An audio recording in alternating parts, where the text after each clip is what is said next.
little things that you just like, oh, like if only I had this much more footage, or if only this was in focus, or the sound was a little bit better. But I think you just gotta punch through that a little bit and just like take your licks. And just learn from it, and the next time you do it, you're like, okay, I remember. I know this. Don't do this. Have this setting. Even in post.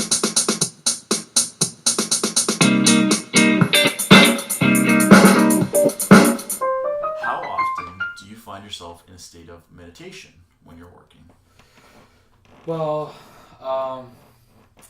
it's kind of a tricky question in the sense where, I don't want to sound too hokey about it. For sure. There is sort of, I wouldn't maybe necessarily call it a meditative state, although some would maybe describe that as a meditative state, but it's maybe touching on the idea of just sort of being in the moment. And how often do I find myself in that state? I try to be in that state as much as I can when I'm working, because I really feel like that's what allows me to let go of some inhibitions that I might have, or some fears that I might have, like we were touching on before. Things that run in my mind that don't really allow me to be creative. Right. So I try to, but the funny thing is, the more I try, the harder it is. So it's almost like the times that I find I'm most in my meditative state is when I'm not thinking about it, when I'm just trying to be in it. Yeah. So. I mean, I agree with you, and I think that every artist, no matter what your discipline is, we all experience that, and it's sort of people like to call it focus, or rhythm, or flow, or whatever. Like there's a whole bunch of different terms. Like that's why it's good of you not to dismiss it altogether, but to say maybe meditation isn't the right word. I don't know what the word is, but I think that's a similar enough word to describe the idea. Yeah.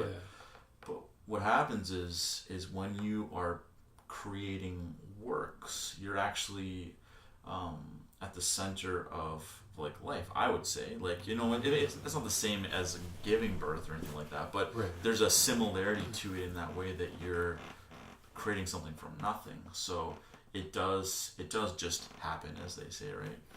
So maybe that's why it's when you think about it, you're not doing it, and when you're not thinking about it, it's more natural. Yeah, and that's probably the best way I could describe it, is what feels most natural to oneself, right? Which can be a meditative state for a lot of people. But we all work differently. We all see things. We all come from different backgrounds, different beliefs, different set of values.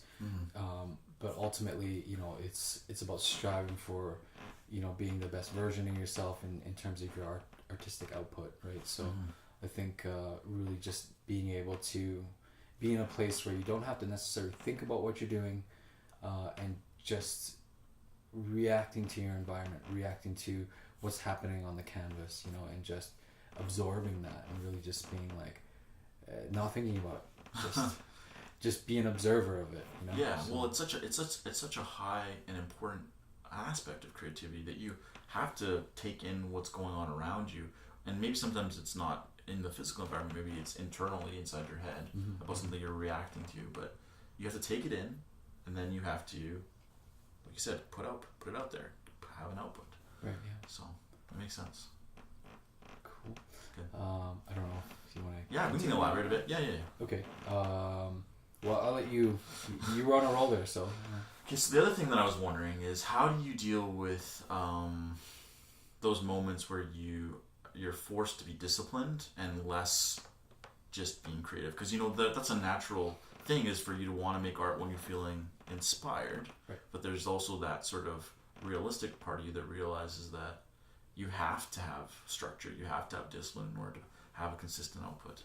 I think, and that's actually a really great question to sort of, or subject to kind of touch on it. Yeah. You kind of touched on it. It's discipline. Yeah. And I think a lot of artists,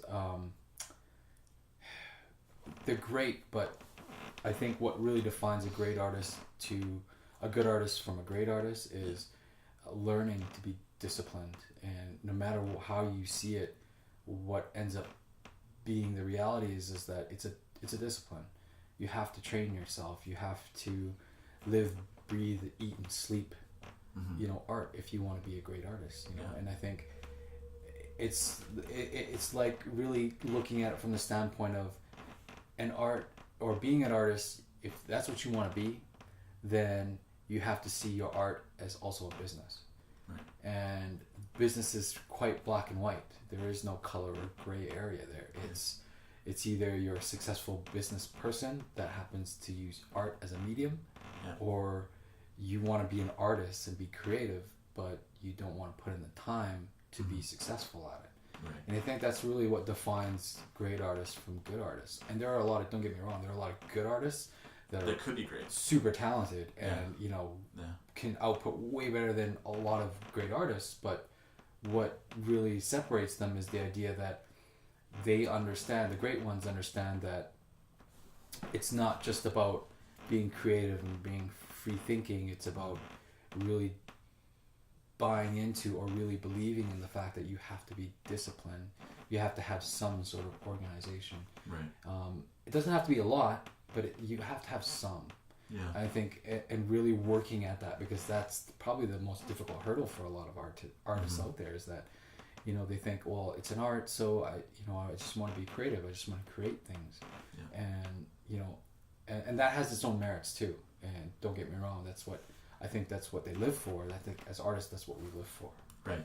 At the same time, we live in a world where, you know, that doesn't put food on the table. It doesn't, that's right. Doesn't allow us those freedoms that we want. We have the internal and the external, right? Like you have your mind and your spirit and your soul or heart, or whatever you want to call it, and then you have your physical body, which needs to be fed. It needs to get sleep. It needs to, you know, have that sustained way of life. So yeah, there's a bit of a dichotomy there that happens, but right.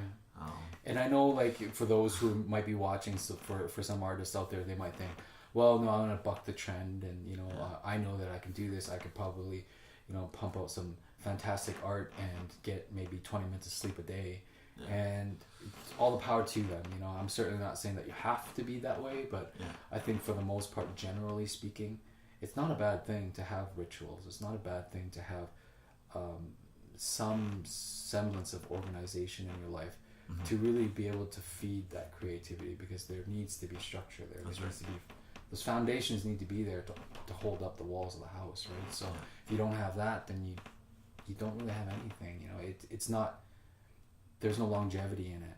And I think at some point, a lot of artists, they hit that wall and they think, okay, this is it. This is as far as I can go. So I guess I'm just going to go out and get a job and get a 9 to 5, you know, and that's fine too. But I think at the end of the day, if that's really not what you want, then you also have to understand the reality is that if you want to be a successful artist, you have to be disciplined.